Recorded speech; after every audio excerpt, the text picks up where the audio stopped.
आप सभी का माई वे ऑनलाइन क्लासेस में स्वागत है। इस एजुकेशनल वीडियो में हम आपको भारत के राष्ट्रपति की कार्यपालिका शक्ति, राष्ट्रपति का निर्वाचन, राष्ट्रपति के निर्वाचन की रीति, उसकी पदावधि, उसकी अर्हताएं, शपथ एवं महाभियोग के बारे में बताएंगे। राष्ट्रपति प्रेसिडेंट के बारे में अध्ययन करेंगे। हमारे संविधान के भाग 5 में राष्ट्रपति का उल्लेख है। भाग 5 के अध्याय 1 में कार्यपालिका का उल्लेख है और इससे संबंधित जो अनुच्छेद हैं वो अनुच्छेद 52 से 78 तक। ये जो कार्यपालिका है ये संघ की कार्यपालिका है, संघ की और राज्य की। तो संघ की कार्यपालिका में अनुच्छेद 52 से 78 के मध्य राष्ट्रपति, उपराष्ट्रपति और मंत्रिपरिषद का उल्लेख है। क्रमशः इनका हम अध्ययन करेंगे। यहाँ कार्यपालिका शब्द को पहले थोड़ा सा समझ लीजिए। जैसे हमारे यहाँ जो राजनीतिक व्यवस्था है उसमें संविधान की सर्वोच्चता है। हमारे यहाँ संविधान सर्वोच्च है। अमेरिका में संविधान सर्वोच्च है। संविधानवाद वहीं से शुरू होता है। विश्व का पहला संविधान वहीं का है। लेकिन अंतर समझने के लिए, जैसे आप इंग्लैंड, ब्रिटेन का जो संविधान है वहाँ का संविधान सर्वोच्च नहीं है, वहाँ संसद सर्वोच्च है, संसदीय सर्वोच्चता है। हमारे यहाँ संविधान की सर्वोच्चता है। संविधान के द्वारा व्यवस्थाएं बनाई गई हैं, कार्यपालिका को शक्ति दी गई है, विधायिका की व्यवस्था है, संसद जहां कानून बनते हैं, और न्यायपालिका।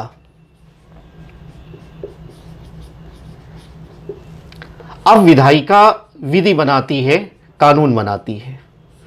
जैसे संसद में या राज्यों के संदर्भ में राज्य विधानमंडल विधि बनाती है और इन विधि का क्रियान्वयन, इनको कार्यरूप में परिणत करती है कार्यपालिका सरकार, जिसको हम कहते हैं। और इस पर नजर रखने का कार्य न्यायपालिका का होता है। जो विधि बनी है वो संविधान के अनुकूल है या नहीं है, ये न्यायपालिका देखती है। इसका पालन ठीक ढंग से हो रहा है या नहीं हो रहा है, यह भी न्यायपालिका देखती है। तो कार्यपालिका, विधायिका और न्यायपालिका, 3 तरह से व्यवस्थाएं की गई हैं संविधान में। कार्यपालिका के संदर्भ में भी अध्ययन के क्रम में आप देखेंगे कि 2 प्रकार की कार्यपालिकाएं होती हैं। एक तो संसदीय प्रणाली और दूसरा अध्यक्षीय प्रणाली।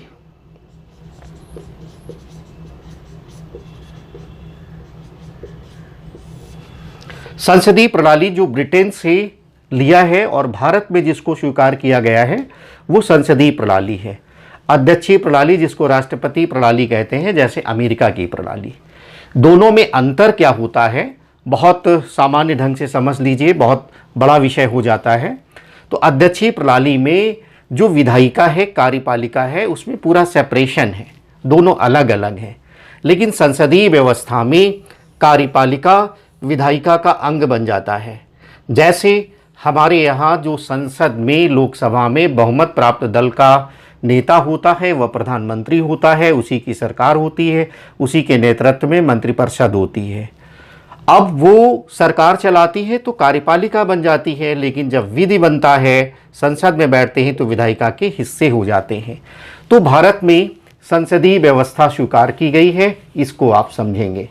तो राष्ट्रपति जो है, अनुच्छेद 52 में ये उल्लेख है कि भारत का एक राष्ट्रपति होगा, और अनुच्छेद 53 में यह उल्लेख है कि संघ की कार्यपालिका शक्ति राष्ट्रपति में निहित होंगी।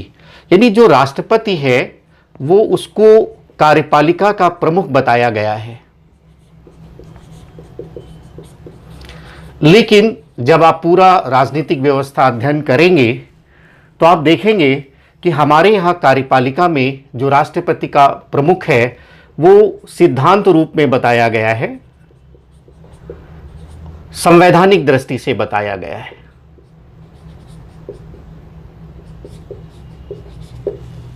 वास्तविक रूप में कार्यपालिका का प्रमुख हमारे यहाँ प्रधानमंत्री होता है, जो मंत्रिपरिषद का प्रमुख होता है।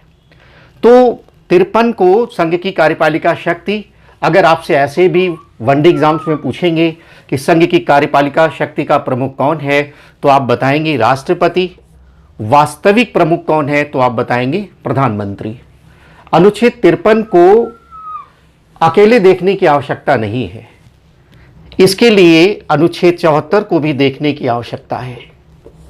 ये कहा गया है 74(1) में 74(1) में ये कहा गया है कि राष्ट्रपति अपनी कार्यपालिका शक्ति का प्रयोग मंत्रिपरिषद की सलाह से करेगा,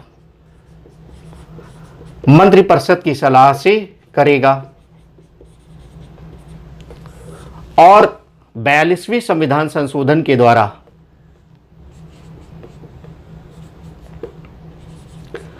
इंपॉर्टेंट है, ध्यान से समझेंगे। 42वां जो संविधान संशोधन हुआ उसमें जो मंत्रिपरिषद की सलाह है उसको बाध्यकारी बना दिया गया, ये बाध्यकारी बना दिया गया। लेकिन फिर 44वां संविधान संशोधन होता है 1978 में, 42वां हुआ था 1976 में। इसमें यह व्यवस्था की गई कि राष्ट्रपति मंत्रिपरिषद की सलाह को पुनर्विचार के लिए भेज सकता है, पुनर्विचार के लिए भेज सकता है। लेकिन पुनर्विचार के बाद मंत्रिपरिषद के द्वारा जो सलाह दी जाएगी वह सेम हो सकती है या उसमें बदलाव हो सकता है, उसे राष्ट्रपति अनिवार्य रूप से स्वीकार करेगा। इस प्रकार की बात हुई है।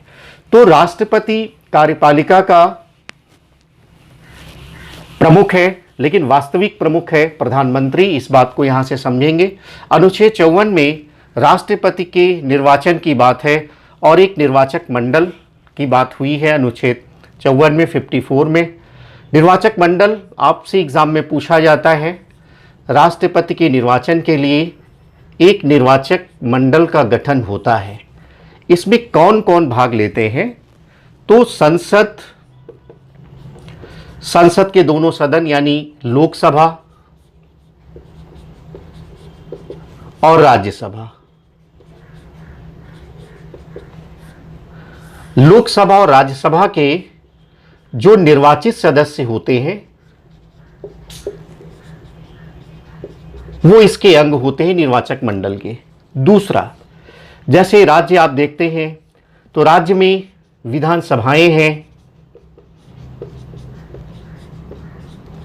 और इन विधानसभाओं के जो निर्वाचित सदस्य हैं वो भाग लेते हैं। यहाँ पर एक बात और समझना है कि तीसरा, कि संघ राज्य क्षेत्र जैसे दिल्ली में और पुडुचेरी में, जिसको आप पांडिचेरी के नाम से भी जानते हैं, पुडुचेरी में यहाँ भी विधानसभाएं हैं। तो निर्वाचक मंडल में संघ राज्य क्षेत्र में दिल्ली राष्ट्रीय राजधानी क्षेत्र और पुडुचेरी की विधानसभा के निर्वाचित सदस्य भी शामिल होते हैं। समझना क्या है कि संसद के और राज्य विधानसभाओं के जो मनोनीत सदस्य हैं वो राष्ट्रपति के निर्वाचन मंडल में शामिल नहीं होते, केवल निर्वाचित सदस्य शामिल होते हैं। ये एग्जाम में अनेक बार पूछा गया है। ऐसा इसलिए किया गया कि यदि मनोनीत सदस्यों को शामिल कर दिया जाता तो ऐसा हो सकता था कि संसद यानी केंद्र अपने इच्छा को बहुमत के आधार पर राज्यों पर थोप सकता था। और राज्यों के संदर्भ में इसलिए किया गया कि ऐसा ना हो कि राज्य भी अपने बहुमत के आधार पर संसद पर यानी केंद्र पर अपनी इच्छा को थोप सकें। तो ऐसी व्यवस्था की गई। यहाँ पर एक बात और उल्लेखनीय है कि राज्यों में जो विधानमंडल होता है उसमें विधानसभा होता है और विधान परिषद होता है। तो विधान परिषद के सदस्य निर्वाचक मंडल के हिस्सेदार नहीं होते, निर्वाचक मंडल में शामिल नहीं होते। तो निर्वाचक मंडल में कौन कौन शामिल होता है? संसद के निर्वाचित सदस्य, राज्य विधानसभाओं के निर्वाचित सदस्य, संघ राज्य क्षेत्र में जो दिल्ली है, पुडुचेरी है, उसके निर्वाचित सदस्य, मनोनीत सदस्य चाहे वो संसद के हों चाहे वो राज्य विधानसभाओं के हों, भागीदारी नहीं करते, और विधान परिषद के सदस्य भागीदारी नहीं करते। तो इस प्रकार से निर्वाचक मंडल बन जाता है अनुच्छेद 54 के तहत। 55 बहुत ही महत्वपूर्ण है, इसको समझने की आवश्यकता है। अनुच्छेद 55 में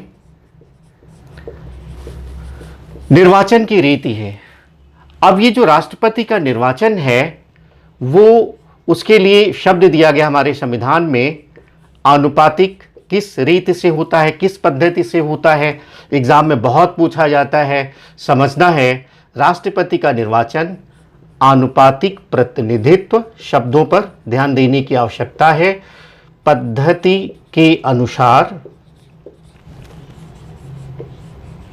के अनुसार एकल संक्रमणीय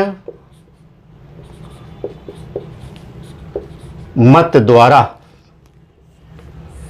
शब्दों पर ध्यान देना, आनुपातिक प्रतिनिधित्व यानी प्रोपोर्शनल रिप्रेजेंटेशन सिस्टम में एकल संक्रमणीय यानी सिंगल ट्रांसफरेबल वोट सिस्टम। तो यहाँ पर ये समझना है कि आनुपातिक प्रतिनिधित्व का क्या अर्थ है। जैसे अभी आपने निर्वाचक मंडल के बारे में पढ़ा कि इसमें संसद के सदस्य भी हैं और राज्य विधानसभाओं के सदस्य भी हैं। अब राज्य, भारत में अनेक राज्य हैं, बड़े राज्य भी हैं, छोटे राज्य भी हैं, तो उनकी किस प्रकार से भागीदारी हो, तो उनकी जो भागीदारी है उस संदर्भ में आनुपातिक प्रतिनिधित्व शब्द का इस्तेमाल हुआ है। यानी उस राज्य के विधानसभाओं के सदस्यों का जो मत मूल्य है वो जनसंख्या पर आधारित होगा। और किस तरह से होता है इसको थोड़ा समझिए। जैसे कोई विधानसभा है, विधानसभा का सदस्य है जिसको हम MLA कहते हैं, MLA member of legislative assembly, इसका मत मूल्य कैसे निकाला जाता है इसको याद करने की आवश्यकता है। नोट करेंगे, जो भी राज्य है उस राज्य की जनसंख्या, और उसको भाग देंगे उस राज्य की विधानसभा के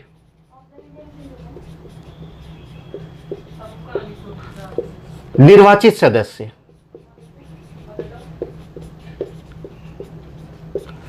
तो मत मूल्य कैसे निकालेंगे, पहले आप राज्य की जनसंख्या लिखेंगे, उसको भाग देंगे उस राज्य की विधानसभा में कितने निर्वाचित सदस्य हैं उससे भाग देंगे।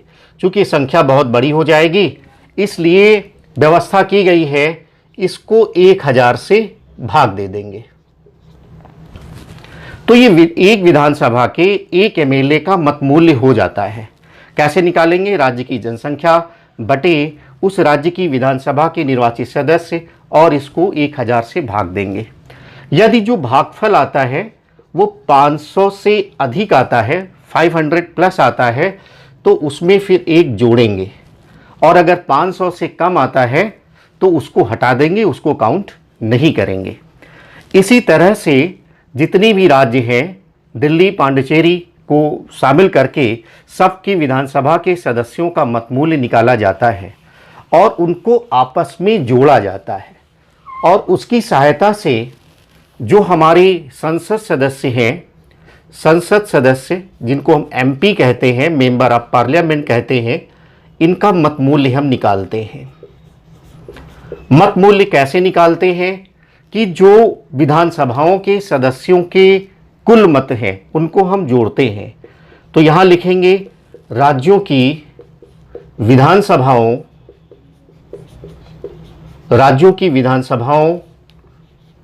की कुल मत संख्या, जितने भी हमारे MLA, जितने राज्य के मत मूल्य आए हैं उनकी कुल संख्या हम लिखेंगे, और उसको हम भाग देंगे जो संसद है यानी लोकसभा, राज्यसभा, संसद के कुल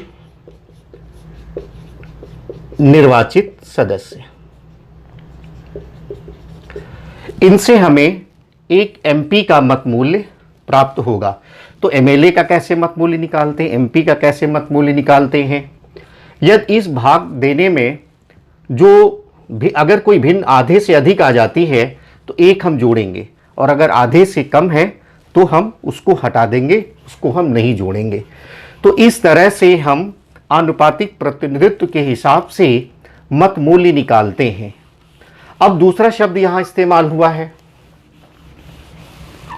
दूसरा शब्द इस्तेमाल हुआ है एकल संक्रमणीय मत पद्धति के द्वारा। एक और है निर्वाचन में, जो भी ये निर्वाचन होगा गुप्त मतदान के द्वारा होगा। अब इसको समझे हम, एकल संक्रमणीय मत क्या है, सिंगल ट्रांसफरेबल वोट सिस्टम क्या है। जैसे राष्ट्रपति का निर्वाचन होता है और ये मान लिया गया कि उसमें 2 से ज़्यादा प्रत्याशी हैं, 3 हैं, 4 हैं, 5 हैं, मान लिया उसमें 4 प्रत्याशी हैं, ए, बी, सी और डी, ऐसे लिख लेते हैं हम, ए, बी, सी और डी, ये 4 प्रत्याशी हमारे। इनको जो भी संसद के सदस्य हैं या एमएलए हैं, एमपी हैं, वो जब मत देंगे तो वरीयता के आधार पर देंगे, वरीयता के आधार पर देंगे।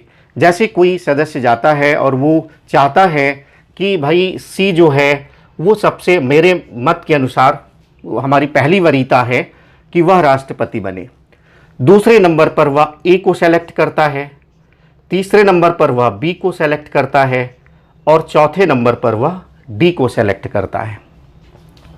और इस संदर्भ में सभी जितने भी सदस्य हैं सभी अपना मतदान करेंगे। और एक कोटा होता है, कोटा का मतलब ये होता है कि जो भी वैध मत डाले जाते हैं, जिन्होंने वोटिंग किया है, वैध मत बटे 2 + 1 इतने वोट पाने होते हैं। यानी जो भी मतदान हुआ है उसका 50% मिलना चाहिए और 50% से एक ज़्यादा, और तब वह व्यक्ति राष्ट्रपति के पद के लिए निर्वाचित घोषित होगा। तो पहले चरण में इसमें यह देखा जाएगा कि सी ने पहली वरीयता के कितने वोट हासिल किए हैं, ए को पहली वरीयता के वोट कितने लोगों ने दिया है, बी को पहली वरीयता के वोट कितने लोगों ने दिया है, डी को पहली वरीयता के वोट कितने लोगों ने दिया है। और अगर पहले चरण की मतगणना में कोई 50% + 1 मत हासिल कर लेता है, कोटा पूरा कर लेता है, तो उसे राष्ट्रपति पद के लिए निर्वाचित घोषित किया जाएगा। यदि ऐसा नहीं होता है तो फिर क्या होगा, तो फिर ये होगा कि पहले वरीयता के मत जिन्होंने सबसे कम पाए हैं, ध्यान से समझिएगा, पहली वरीयता के मत जिन्होंने इन चारों में सबसे कम पाए हैं उनको लिस्ट से बाहर कर दिया जाएगा। और उसके बाद उन मतदान पत्रों में द्वितीय वरीयता के वोट जोड़े जाएंगे, द्वितीय वरीयता के वोट कितने कितने मिले, और उसके बाद यदि उनमें से कोई 50% + 1 मत हासिल कर लेता है तो उसे राष्ट्रपति घोषित कर दिया जाता है। अगर ऐसा नहीं है तो फिर वही प्रक्रिया आगे जारी रखी जाती है, तब तक जारी रखी जाती है जब तक कोटा पूरा ना हो, यानी 50% + 1 मत हासिल ना हो। भारतीय संदर्भ में एकमात्र राष्ट्रपति हैं वीवी गिरी, नाम नोट कर लेंगे, वीवी गिरी, जिनके लिए दूसरे चरण की मतगणना का प्रावधान किया गया था। तो ये निर्वाचन की रीति है, आनुपातिक प्रतिनिधित्व और एकल संक्रमणीय मत पद्धति को समझना है ध्यान से। इसको 2-3 बार आप देखिएगा और आसानी से ये बात समझ में आ जाएगी। इसके बाद अनुच्छेद 56 में पदावधि की चर्चा है। 56 में निर्वाचन के बाद जिस तिथि को शपथ ग्रहण होगा उस तिथि से लेकर के 5 वर्ष तक राष्ट्रपति के कार्यकाल की अवधि होगी। इस दौरान वह स्वयं से त्यागपत्र के द्वारा अपने पद को त्याग सकता है, स्वयं त्यागपत्र के द्वारा। और ये भी प्रश्न पूछा जाता है कि वह त्यागपत्र किसे देगा, एग्जाम में पूछा जाता है, तो उपराष्ट्रपति को वह अपना त्यागपत्र सौंपेगा। दूसरा यह भी है कि उसे महाभियोग के द्वारा हटाया जा सकता है। महाभियोग के द्वारा हटाया जा सकता है, संविधान में इसका उल्लेख है, अनुच्छेद 61 में इसकी हम चर्चा करेंगे। महाभियोग तभी लगाया जाता है जब वह संविधान का अतिक्रमण कर रहा हो, संविधान के प्रावधानों का, मूल्यों का, आदर्शों का उल्लंघन कर रहा हो, तो इम्पीचमेंट प्रोसेस है आर्टिकल 61 में, उससे भी इसको हटाया जा सकता है। जब उसका कार्यकाल 5 वर्ष के बाद समाप्त होगा तो वो तब तक पद पर रहेगा जब तक दूसरा राष्ट्रपति निर्वाचित नहीं हो जाता। इस बात को भी ख्याल में रखना है, ध्यान में रखना है कि वह तब तक पद पर रहेगा, पद अवधि समाप्त होने के बाद भी, जब तक नए राष्ट्रपति का निर्वाचन नहीं हो जाता। अनुच्छेद 57 में पुनर्निर्वाचन के लिए पात्रता की बात है, इम्पॉर्टेंट है। 57 में यानी क्या राष्ट्रपति का पुनर्निर्वाचन हो सकता है, तो हमारे यहाँ ऐसी कोई बात नहीं है कि राष्ट्रपति कितनी बार बनेगा, अपना पद धारण कर सकता है। जैसे अमेरिका में आप देखते हैं 2 बार, अभी आपने देखा कि रूस के संविधान में संशोधन हुआ और लगातार पुतिन साहब वहाँ के राष्ट्रपति बने हुए हैं। हमारे यहाँ ऐसा कोई प्रावधान नहीं है, यानी हमारे यहाँ कोई भी व्यक्ति कितनी बार राष्ट्रपति बन सकता है, ऐसा नहीं 1 बार 2 बार 3 बार, ऐसी कोई बात हमारे संविधान में नहीं है। जैसे डॉक्टर राजेंद्र प्रसाद जो हमारे पहले राष्ट्रपति थे, वो 2 बार राष्ट्रपति बने। अनुच्छेद 58 में अर्हताएं हैं, क्वालिफिकेशंस की बात है। 58 में राष्ट्रपति के लिए क्या क्वालिफिकेशंस होनी चाहिए उसकी बात है। अब क्वालिफिकेशंस में, अर्हताओं में जो पहली अर्हता है वह ये है कि वो भारत का नागरिक हो। दूसरी क्वालिफिकेशन क्या है, अर्हता क्या है, कि वह 35 वर्ष की उम्र पूरी कर चुका हो, यानी 35 वर्ष का वो हो चुका हो, इंपॉर्टेंट। तो ये जो और कितने साल तक बन सकता है इसका उल्लेख हमारे संविधान में नहीं है, यानी न्यूनतम सीमा तो है 35 साल के नीचे आप राष्ट्रपति नहीं बन सकते। जब आप 35 साल के हो जाएंगे उसके बाद आपकी उम्र कितनी भी है आप राष्ट्रपति बन सकते हैं। तीसरी इसमें जो बात है, पहला भारत का नागरिक हो, दूसरा 35 वर्ष की उम्र पूरी कर चुका हो, और तीसरा यह है कि वह लोकसभा का सदस्य बनने की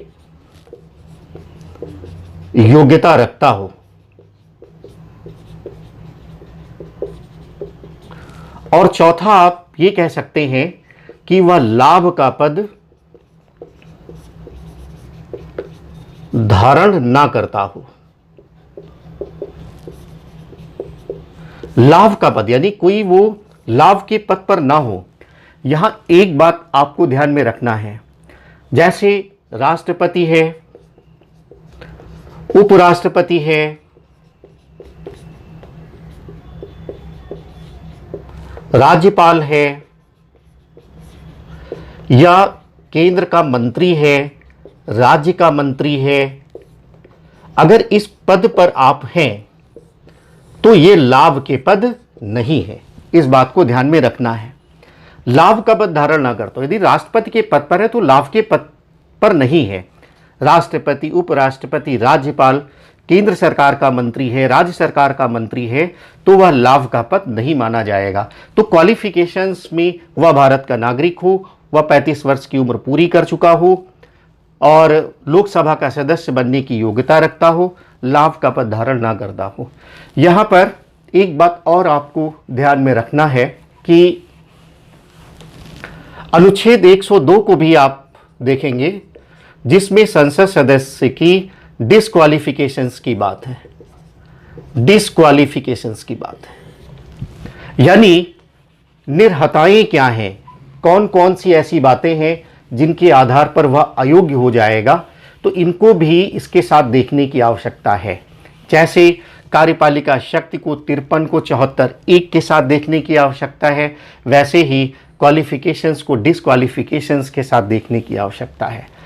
जैसे पहली बात डिस्क्वालिफिकेशंस में ये कही गई है कि वह लाभ का पद धारण ना करता हो। दूसरी बात, वह पागल ना हो। तीसरी बात, उसे दिवालिया घोषित ना किया गया हो। दिवालिया घोषित ना हो, दिवालिया होने का तात्पर्य यह है कि वह अपने लीगल इकोनॉमिक लायबिलिटीज को पूरा नहीं कर पा रहा है। तात्पर्य यह है कि जैसे उस व्यक्ति ने कोई ऋण लिया है तो वह उसको चुका नहीं पा रहा है, और ऐसा सक्षम अधिकारी के द्वारा, न्यायालय के द्वारा ऐसी घोषणा की गई हो, तो वो पागल ना हो, दिवालिया ना हो, इस संदर्भ में सक्षम प्राधिकारी के द्वारा घोषणा विद्यमान हो। डिस्क्वालिफिकेशंस में चौथी डिस्क्वालिफिकेशंस ये है कि यदि उसने विदेशी राज्य की नागरिकता ग्रहण कर ली है, विदेशी राज्य की नागरिकता, या उसने विदेशी राज्य के प्रति निष्ठा व्यक्त किया है, तो वो डिस्क्वालीफाई कर जाएगा।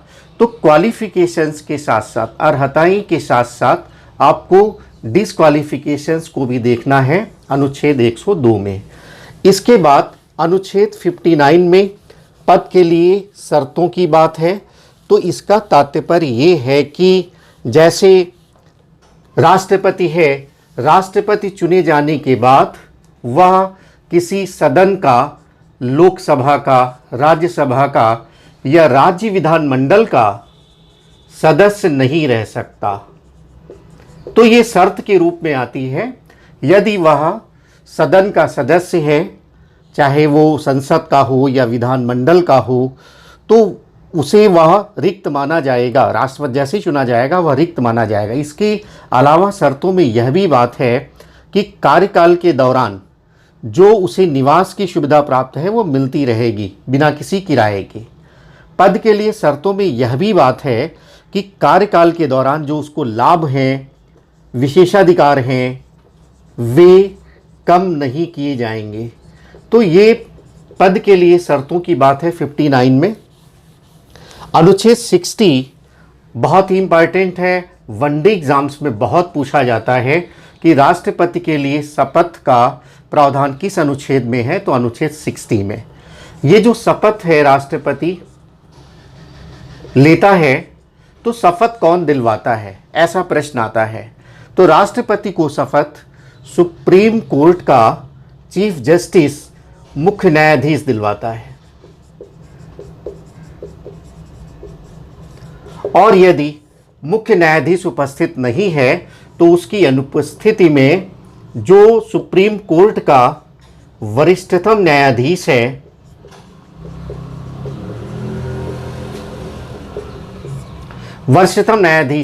वो उसको शपथ दिलाता है। तो ये पॉइंट आप नोट करेंगे। इसके बाद जो सबसे महत्वपूर्ण बात आ रही है वो है महाभियोग की। महाभियोग का उल्लेख अनुच्छेद 61 में है, 61 में है। महाभियोग, इसको इंग्लिश में इम्पीचमेंट कहते हैं। अब राष्ट्रपति को कैसे हटाना है, उसके लिए जो कार्यवाही है उसे हम महाभियोग के नाम से जानते हैं। तो पहली बात महाभियोग के संदर्भ में, इम्पीचमेंट के संदर्भ में आपको ये जाननी है कि यह एक जुडिशियल प्रोसेस है, न्यायिक प्रक्रिया है। ये न्यायिक प्रक्रिया किसी न्यायालय में नहीं चलती, ये संसद में चलती है। किसके लिए? सिर्फ राष्ट्रपति के लिए। और क्यों ऐसा होता है? राष्ट्रपति यदि संविधान का अतिक्रमण करता है, यदि संविधान के प्रावधानों का, संविधान के आदर्शों का, मूल्यों का उल्लंघन करता है तो उस पर एक न्यायिक प्रक्रिया चलेगी पद से हटाने की, जिसे हम महाभियोग की प्रक्रिया कहते हैं, इम्पीचमेंट प्रोसेस कहते हैं, संसद में चलती है। अब जैसे आप जानते हैं कि संसद में 2 सदन होते हैं, लोकसभा होता है और राज्यसभा होता है। तो ये जो प्रक्रिया है कहाँ चलेगी, कहाँ से शुरू होगी, ऐसा पूछा जाता है। तो आपको ये ध्यान में रखना है कि महाभियोग की प्रक्रिया किसी भी सदन में चल सकती है। वह लोकसभा से भी शुरू हो सकती है और राज्यसभा से भी शुरू हो सकती है। तो ये पॉइंट आपको नोट करना है। दूसरी बात ये है, जिस भी सदन से शुरू हुई, हम ये मान लेते हैं कि ये लोकसभा से शुरू हुई, तो लोकसभा की जो समस्त संख्या है, समस्त संख्या के, कुल संख्या के 1/4 सदस्यों के द्वारा इसका प्रस्ताव किया जाना आवश्यक होता है।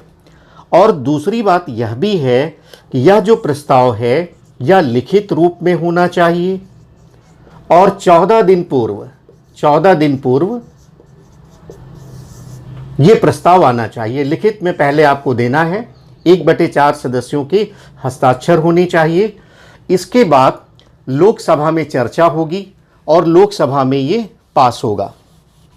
पास होने के लिए आवश्यक है, बहुत ध्यान से समझना है, क्योंकि आगे जब आप न्यायाधीश के बारे में, उच्च न्यायालय, सर्वोच्च न्यायालय के बारे में पढ़ेंगे तो दोनों को तुलनात्मक ढंग से देखने की आवश्यकता पड़ेगी।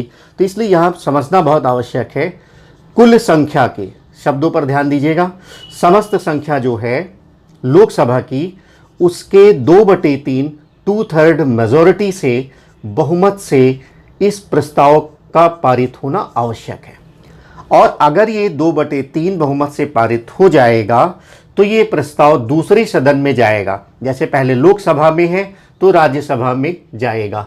अब राज्यसभा में जाएगा तो राज्यसभा में इस प्रस्ताव की जांच होगी कि ये जो प्रस्ताव पास हुआ है इस पर जांच कौन करेगा, दूसरा सदन करेगा। अगर पहले सदन में ये प्रस्ताव पास है तो दूसरा सदन इसकी जांच करेगा। पहले राज्यसभा, फिर लोकसभा में जांच होगी। तो लोकसभा के बाद राज्यसभा में आया। जांच होने के दौरान राष्ट्रपति को ये अधिकार होता है कि वह अपनी सफाई में स्वयं उपस्थित हो सकते हैं या उनके स्थान पर किसी प्रतिनिधि को वह नियुक्त कर सकते हैं। अपनी सफाई में न्यायिक प्रक्रिया है, आरोप लगाया गया है राष्ट्रपति पर संविधान के अतिक्रमण का, तो उन्हें भी अवसर दिया जाता है, लोकतांत्रिक देश है, कि वह अपनी सफाई में अपनी बात कह सकते हैं। यदि दूसरे सदन में भी यह प्रस्ताव 2/3 बहुमत से, 2/3 बहुमत किसका, कुल संख्या का यदि ये पारित हो जाता है तो पारित होने की तिथि से राष्ट्रपति पद मुक्त मान लिया जाता है। तो ये आपका राष्ट्रपति के संदर्भ में था कि कैसे कार्यपालिका शक्ति है, कैसे निर्वाचन है, निर्वाचन की रीति क्या है, योग्यताएं क्या है, पदावधि क्या है, महाभियोग की प्रक्रिया के तहत कैसे हटाया जाता है। अगली एजुकेशनल वीडियो क्लास में हम आपको राष्ट्रपति की शक्तियों के बारे में बताएंगे।